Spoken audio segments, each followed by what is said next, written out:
Milena Teixeira. A Milena vem acompanhando como esse tema tem impactado não só o Congresso, mas também as redes sociais, a pressão popular e o posicionamento dos principais grupos políticos do país.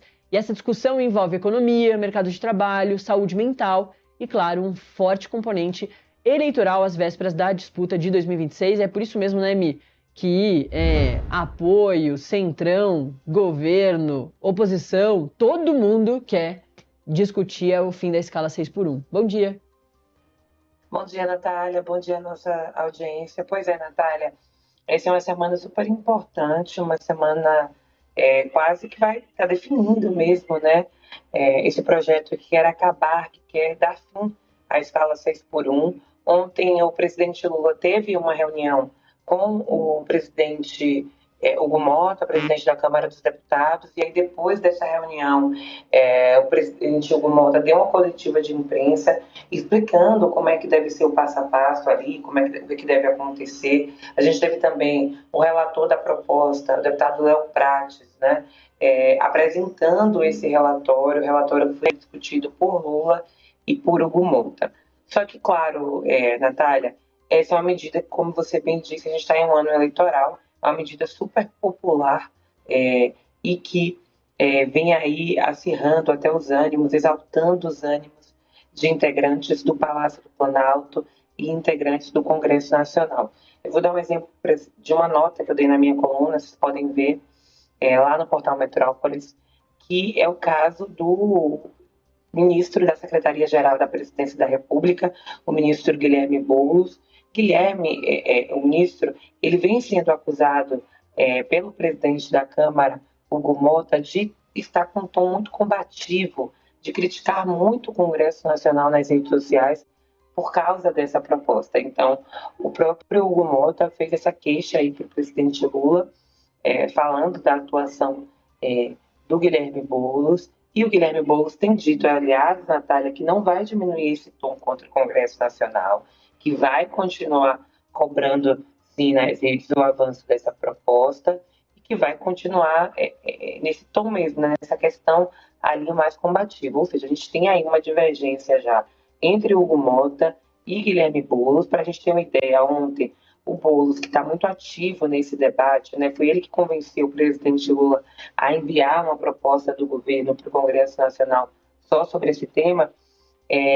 Para a gente ter uma ideia, ele não participou, por exemplo, do anúncio ontem, do pós-reunião, né, desse anúncio de divulgação de como é que vai ser essa medida. Tamanha é a divergência que está entre ele e o presidente da Câmara, Hugo Mota, que também pegou aí a pauta, né, para o Congresso Nacional, até numa ideia de melhorar a imagem do Congresso Nacional. A gente teve no ano passado, o Congresso foi alvo, né, de protestos, toda aquela questão do Congresso inimigo do povo. Então, o Mota percebeu essa questão, esse apelo popular que a pauta tem, abraçou a pauta para a Câmara dos Deputados, né, para o Congresso, e agora discutiu ali com o presidente Lula, inclusive diminuindo o tempo da transição, né, já querendo colocar alguns pontos da proposta em prática esse ano.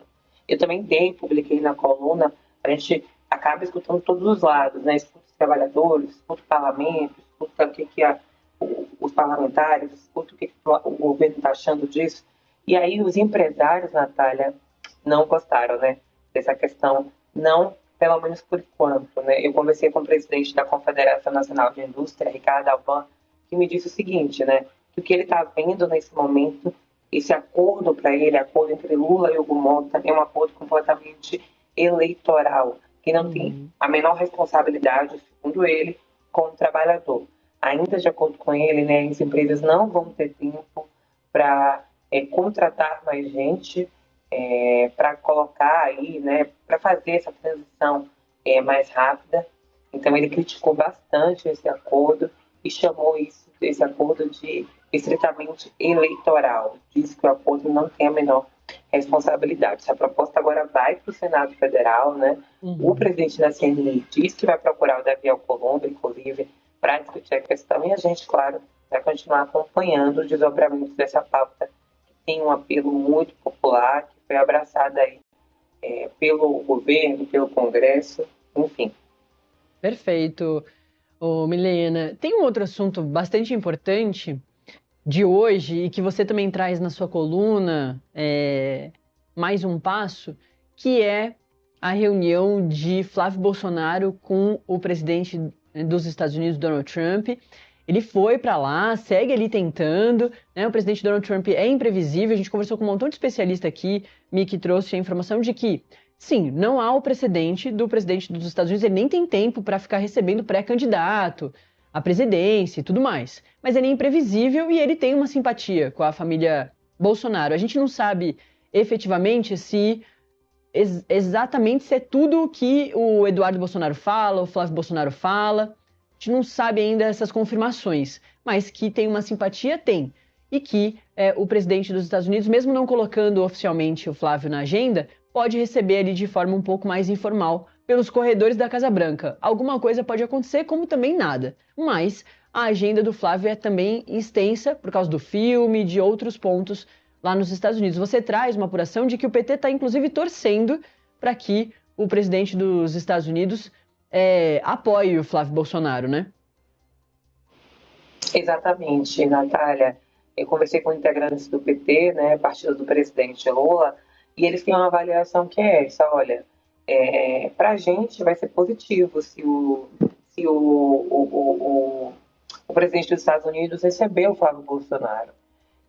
Porque vamos poder retomar o discurso da soberania nacional, o discurso de que o Brasil é dos brasileiros. A gente lembra que no fim do ano passado, teve toda aquela questão do tarifaço, o presidente Lula foi para discutir e tal, enfim, conseguiram reverter algumas medidas, e isso foi positivo para a imagem do presidente Lula, aumentou a popularidade dele, né? Então, a ideia dos integrantes do PT, de integrantes ali da pré-campanha de Lula, é justamente, Natália, fazer isso. Retomar esse discurso da soberania, de defesa da soberania nacional, relembrar que Eduardo Bolsonaro, irmão de Flávio Bolsonaro, teria atuado aí, né, para taxar produtos brasileiros, ou seja, teria traído a própria pátria, né, e também passar muito essa ideia de que, segundo eles, de que, claro, caso o Flávio Bolsonaro ganhe, tenha uma vitória, o governo dos Estados Unidos pode vir a ter uma interferência no Brasil. Então, realmente eles acham positivo para retomar essa questão do discurso da soberania nacional, discurso esse que ajudou a popularidade do presidente Lula no ano passado. A gente sabe que, embora o Flávio tenha caído nas pesquisas depois da divulgação dos áudios, a aprovação do governo não melhorou, né? Então é um ponto que o PT tem ali um ponto de atenção. Mas é isso, eles acham que Flávio sendo recebido é positivo para o governo. Flávio não sendo recebido também é positivo para o governo, né? Vai passar a imagem aí, nossa, olha, ele não tem todo esse espaço, né? O presidente Lula acabou de sair teve uma agenda, né? Uma agenda que foi marcada de reunião e tal. Então, para eles, os dois cenários, eles avaliam como positivo e estão aí traçando, né? Essas novas estratégias, Natália, justamente para tirar algum tipo de proveito da situação, especialmente, claro, em anos de campanha. Natália. Perfeito, Milena. Tem mais alguma outra apuração que você quer trazer aqui nesse espaço, no Acorda Metrópolis?